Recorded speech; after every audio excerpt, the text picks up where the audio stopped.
Hey boo, and welcome to my channel. I was sitting here thinking about how amazing everything is and how good God is. And in my reflection time, I was just thinking about how did I even get to where I am, and if I had to do it all over again, could I redo it? And so I kind of wanted to take you back to where things like really shifted for me, because that's when I made some changes. I have been on YouTube for quite a while. I'm not an overnight success whatsoever. But I will say when I actually did these things, that's when I started to see real progress. And I wanted to share them with you. Why? Because you know I love you, boo. And not only that, but because if I can do it, then you can do it. All right, I'm gonna share my screen with you, okay? Give me one moment. All right, so this was 2018. This was the current state of my apartment, still living in the same place.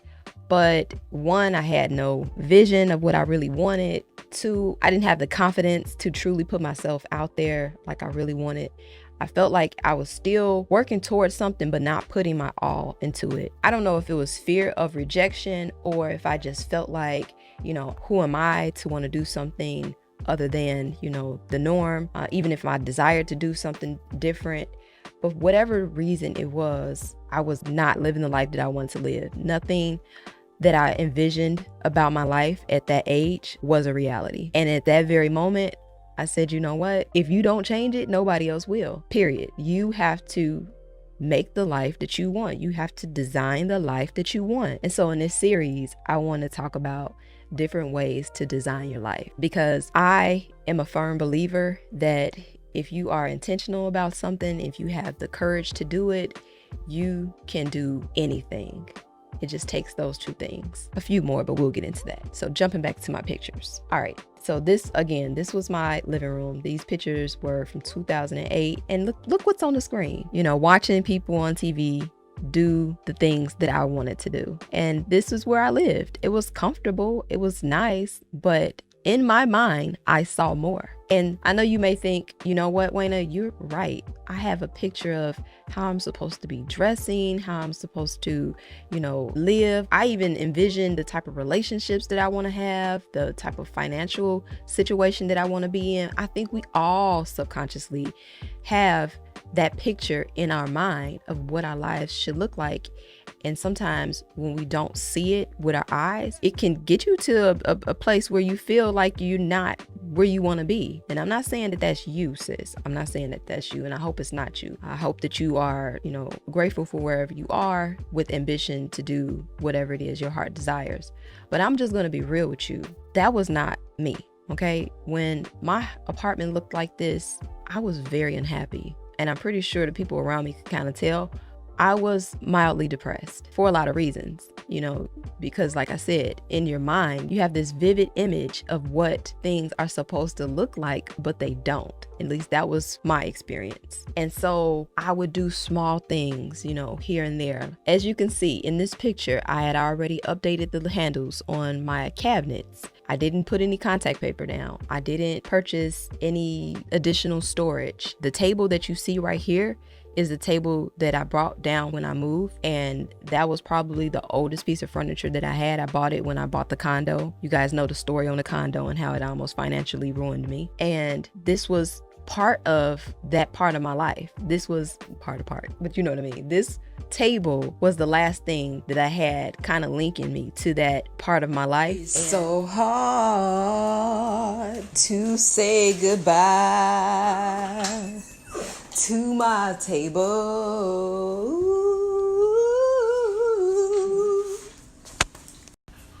I'm gonna miss my table. We've been together through a lot of studying, a lot of laughs, some cries. I could miss my table.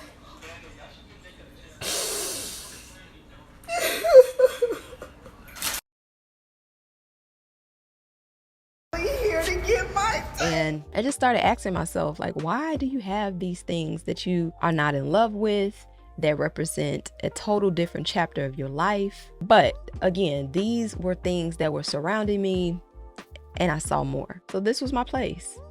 It was nice. I kept it clean, but it was just blah.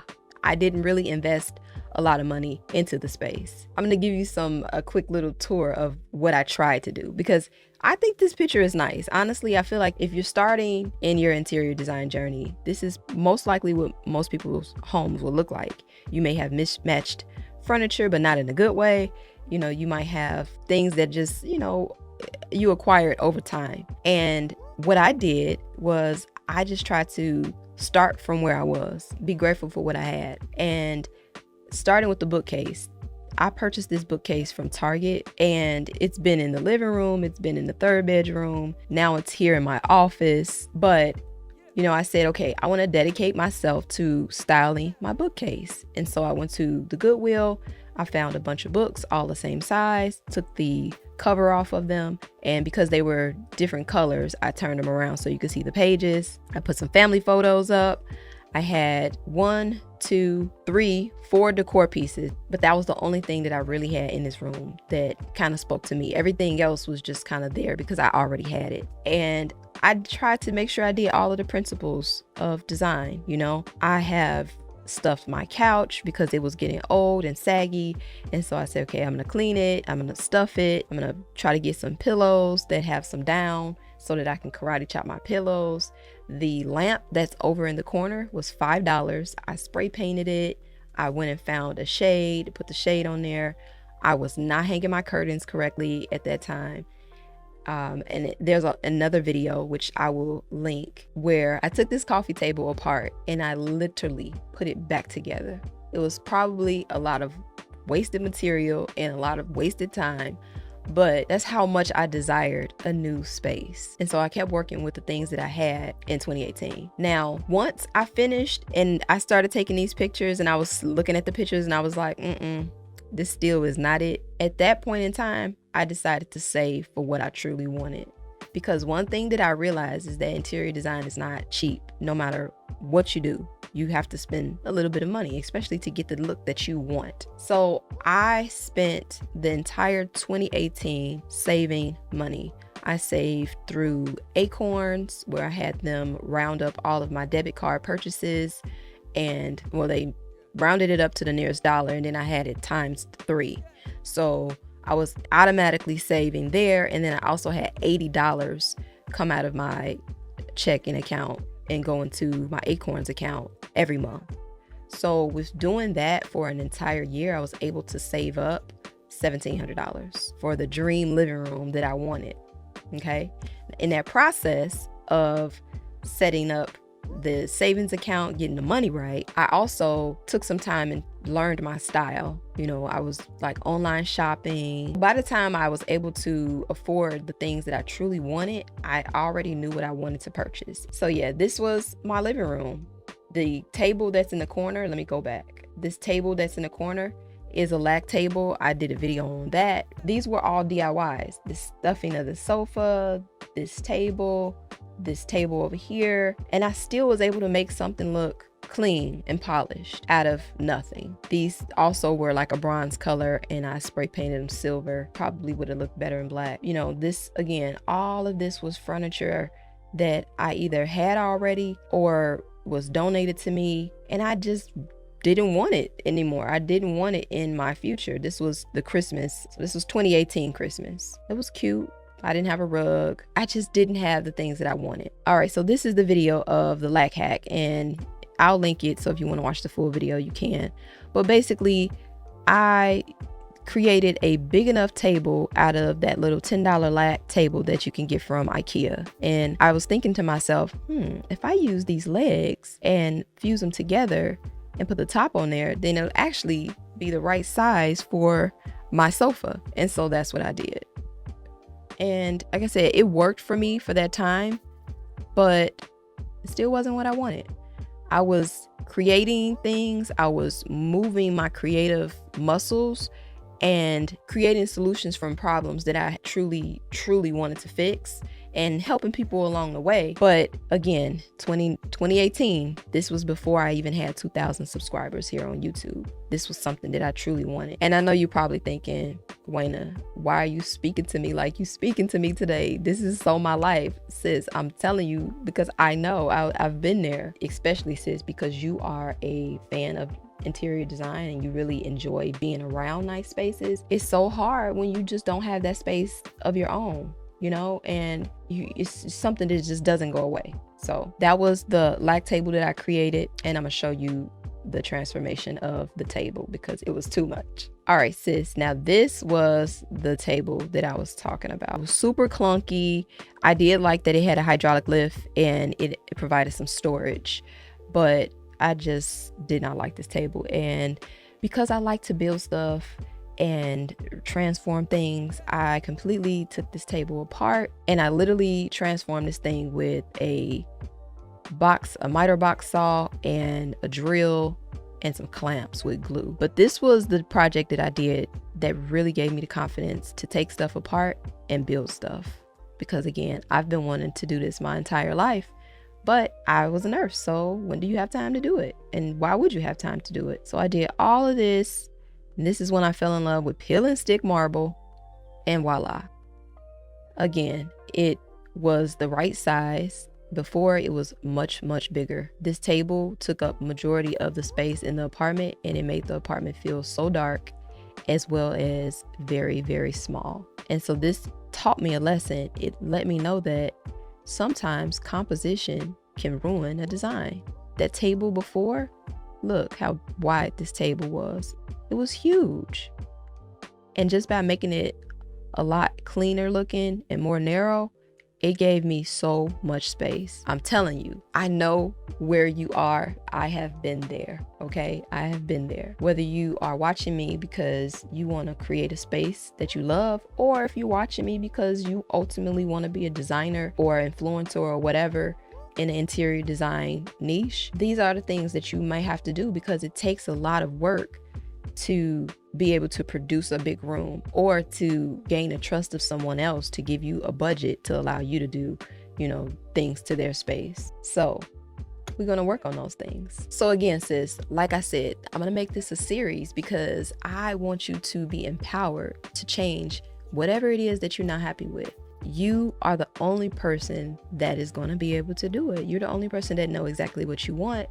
And I hope that by me sharing what I did to get to where I am, it will help you in some type of way. Okay. Now, the last video that I want to kind of show you was that sofa, because remember I said you may have to start from somewhere and somebody is going to appreciate your video. And just by putting yourself out there, getting more and more comfortable, if you are looking to, you know, become an influencer or an interior designer, designing from nothing is like the best practice ever. It forces you to get creative. It forces you to learn the rules, and it forces you to think out of the box and become an innovator. All right, so this was the sofa that I was talking about. Now, I, again, used this batting to kind of fluff up the seats of the sofa, and then the backs of it was kind of saggy at the corners, and so I wanted to make it look new again. So I ended up stuffing it, and just by doing this, I felt like the sofa didn't look as old. Now, it was still old, but it just didn't feel saggy.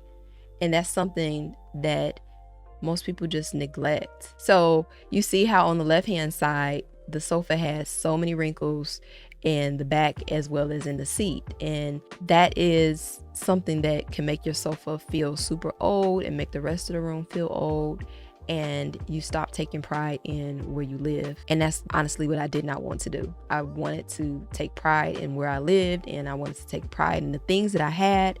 And so I focused on organizing and just sprucing up little things that I could in the meantime. And then I said, okay, once I get this budget together, it's going down. And that is what happened. Now I'm gonna leave you here because, like I said, this is gonna be a series where I just kind of talk to you once a week and tell the behind the scenes stories of the transformation that took place in 2019, because there's a lot of moving parts from business to tech finance, spirituality, like all of these things transformed in 2019. And so I kind of want to like use this series as the story to tell everything and how it happened. All right. I hope that you are inspired by this video today to take a look around your home and find one thing that you want to make better and give yourself a budget. It doesn't have to be very expensive, and allow yourself to be creative. Take that one item, transform it, and then do a before and after picture. Even if you don't upload it to social media, just by doing something, taking something from where it is and making it something new, is going to give you a little bit more confidence than what you had on the ability to transform things. Because that's a pretty powerful thing. To be able to transform something is very powerful. And so when you do things on a small scale, it gives you that confidence to know that you can do even bigger things. All right. So let me know if you try these things out.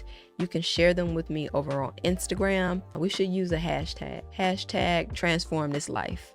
No, hashtag, y'all come up with something, because I'm not good at that type of stuff. What hashtag? That's the question for this video. Which hashtag should we use for this series to kind of keep track of everything?